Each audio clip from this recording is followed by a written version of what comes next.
I apologize if there's been no iron boxes in the past 2 weeks. This is what happens when you have a job that takes 40 hours of your life and it kills your legs. Mm. So, anyway, this is old news, but we're going to talk about it because we want to talk about it. Yeah. Starting with Sega Forever, which is, I guess, a lot. Is it going to, from what I can see, is a library of games being released on mobile platforms. Yeah. Put it this way, it's like, the compilation games we got in the past, like the Mega Drive collection, and then they put it on PS2, Xbox 360. This is now that for the new generation. Yeah. It's gone from console to digital to other digital to mobile. Yeah. And by other digital, I mean Steam. Yeah, basically it means that, whatever we're using now to play games on these systems, I mean, hell, if we're playing Sonic 2 on a microwave, because let's be fair, they're probably that powerful now, we've gone a long way. Considering what some fridges are like, microwaves and fridges are like now, I won't be surprised. Like, there is fridges right now, you just knock on the screen and a light turns on inside to see what you have. Yeah. That is a weird-ass fridge. I was surprised if someone actually hacks it to actually play Sonic 1 or Mario. I'm just saying, you have an option menu on it. Yeah. Check food, daily routine, play game. But yeah, it's just essentially it's basically the new market for retro games, which, considering there already exists homebrew emulators on the system to download ROMs to your SD card, this is the official version. Yeah.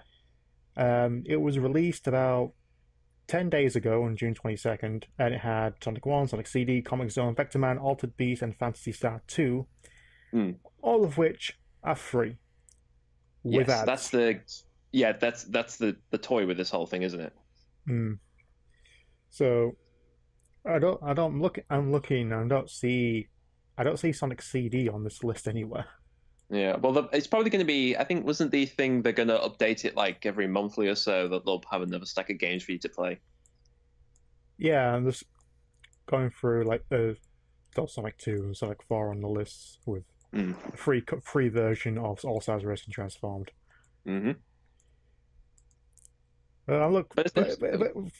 But one thing it mentions is that it plays span titles ranging from a Spy back as a Master System, which we haven't seen any yet, because I would love to play Sonic 1 or 2 on a mobile.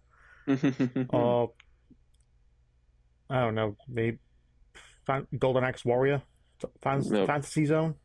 Yeah, just, any obscure relic from Sega's past, put it on here, see what happens. And considering what they show in the trailers, it's like there's got a lot of games they want to actually show us, from the Master System to the Dreamcast. So can we finally bring back Choo Choo Rocket? Maybe. Speaking of the trailer, I want to quickly talk about it, because you showed me the trailer, and it's pretty obvious that they want to say, let's do what we did in the 90s. Let's bring back that chaotic, crazy kind of vibe of what we used to, how we market this stuff now. And boy, they pretty much nailed it, I would say. Pretty much, although I don't know why they go for the theme of Space Harrier. But like I said, if you're going Sega, you're going to chuck in anything to do with that, because let's be fair, most people these days, they'll just go, Sega, isn't that just the Sonic company now? It's like, no, they did do other things. Yeah, Football Manager. Yeah. The one other thing that's successful. Well, they own Relic Entertainment, so they've got Company of Heroes under their belt. Yeah. And, the guys who do the RPG stuff, but that's another story. I'm just hoping he actually can release all the Sega games that were exclusive to Sega before they were ported, like Jet Set Radio and possibly Power Stone, because that's always popular. I'd be interested if they ever did Jet Set Radio Future, because that's never been ported to anything else, has it? No, it was referenced in All Stars Racing, the first one. Yeah, but Future's the one that's never popped up again. No. Which I always thought was a port, but actually it's like a, I don't know, upgrade. Pseudo sequel. Yeah. Or in the US called Jet Grind Radio. Yeah. What kind of name's that? I don't know, different, whatever. Is it, I don't know, it's a technicality. Yeah. But aside from these being free with the adverts, you can, like, pay $2 to get the adverts removed. But I think it's a per game basis. Yeah. So $2 per game, that's not bad. But Yeah. again, nothing really stopping you from downloading a homebrew emulator. Well, it depends how good your system is to run it, really. I mean, that's the thing with homebrew stuff. It's each one is going to be particular to whatever machine they're best run at. Yeah. So really, that's the only case. Like, unless you use BlueStacks, which is only equivalent, only depending on how powerful your PC is. Yeah, exactly. That's what I mean. It's all down to basically, can it run it and how well can the game be run on it? That's always the main thing. Actually, one thing I want to bring up with this whole business is I haven't actually tried out the Sega Forever thing, and I don't think you have either. Have you? A little bit. I have played because Sonic Hedgehog 2 was free. The remaster was free for a while on tablets and that. And I played that. It's just controlling a fucking game, especially a classic game, with touchscreen controls is bullshit. Yeah, it's a good thing. It's a good thing they actually have the ability to actually use joypad, Bluetooth joypads. Yeah. Yeah, this is one of the things I was going to bring up because you mentioned about the Dreamcast thing. Now, actually, just a few weeks earlier, I actually ended up playing a bit of the original Crazy Taxi, which is now on like iOS devices and whatever. And one thing I did notice is it the original with Offspring and Bad Religion, or is it? Yes, that's what I mean. When I say Crazy Taxi, it is the Crazy Taxi you imagine it to be, not the Dreamcast Heritage Collection. No, it's not that. Neither is it the mobile app where you're just tapping things most of the time, because Dan's apparently really into that. Yeah, that's just. I'm not really into them. I've been playing Gazillion now. It's a Zen game. Just tap, tap, tap, tap, tap, tap, tap, tap, tap, tap. Upgrade, tap, tap, tap, tap.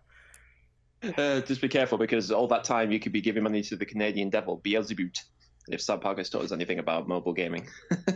Anyway, but yeah, I was playing that game, and when I played a bit before, as you said, trying to play a game with, inbuilt controls in the screen is, oh boy, it doesn't really work that well. And also, the one thing I've noticed, because this is one thing we did mention, now it's been out for a bit, there has been one major issue, has been the frame rate in the games have been dipping a bit, depending on what game you're playing.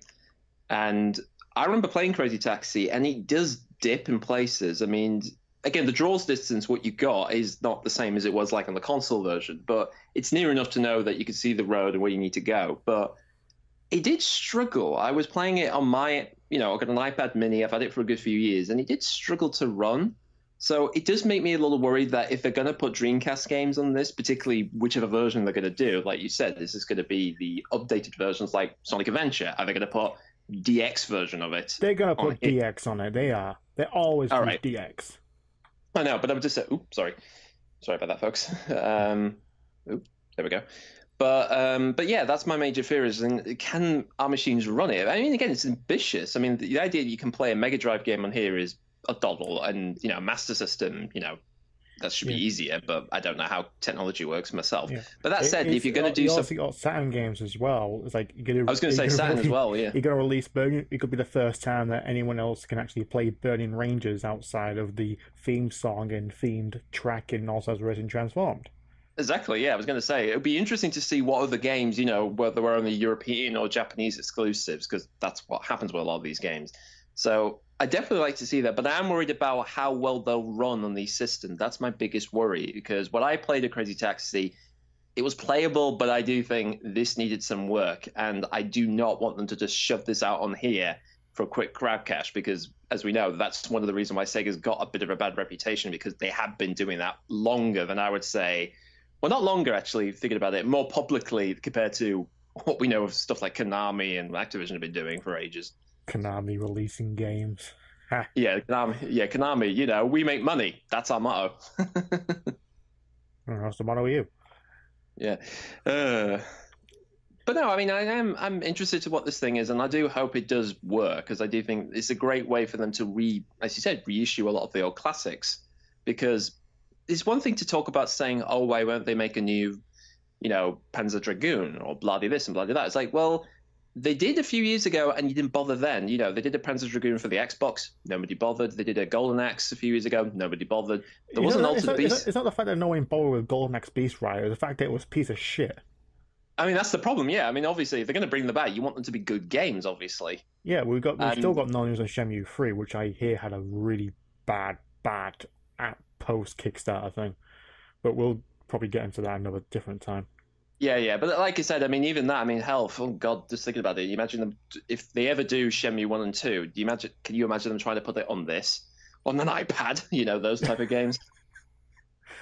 Well, the game, of course, if you get the whole one, including basically the Xbox, Shenmue 1 and 2 HD, that's got to be at least a few gigs. Yeah.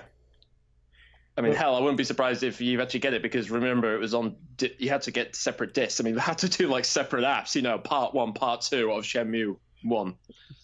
Well, I won't be surprised to do the same thing what they did with Hitman. But anyway, some Sega games and future Sega games are going to be available for free with ads on your mobile devices. Again, there's still emulation, not really stopping you. It's not really, it's still a grey area. No, it's like I said, it's ultimately down if you're interested. If you want Sega to actually bring back the stuff you've been aching for ages, maybe give this a try out. Maybe that might boost the sales up or whatever. But I don't know. I'm not a market man, but then again, if I was a market man, who knows? I'd probably be I wouldn't be where I am. I'd be in the Sun Beach, Vienna, with half of Sega's stock market. I was going to say they should do a remake of Altered Beast, and I remember they actually did do one for Japanese and European markets, and it was shit. Yeah. And Shinobi. And Shinobi as well. And then they did a semi-sequel to Shinobi as well, but that's a whole other story. Yeah, that was just as bad. Yeah, but basically what we're saying is that if Sega are going to bring back any of their old stuff, which they may or may not do, it's a bit of an interest in their heritage collection, this may be the beginning, so keep your eye on it, folks. Don't ask for Adventure 3. No, except that. Forget it. That ain't happening.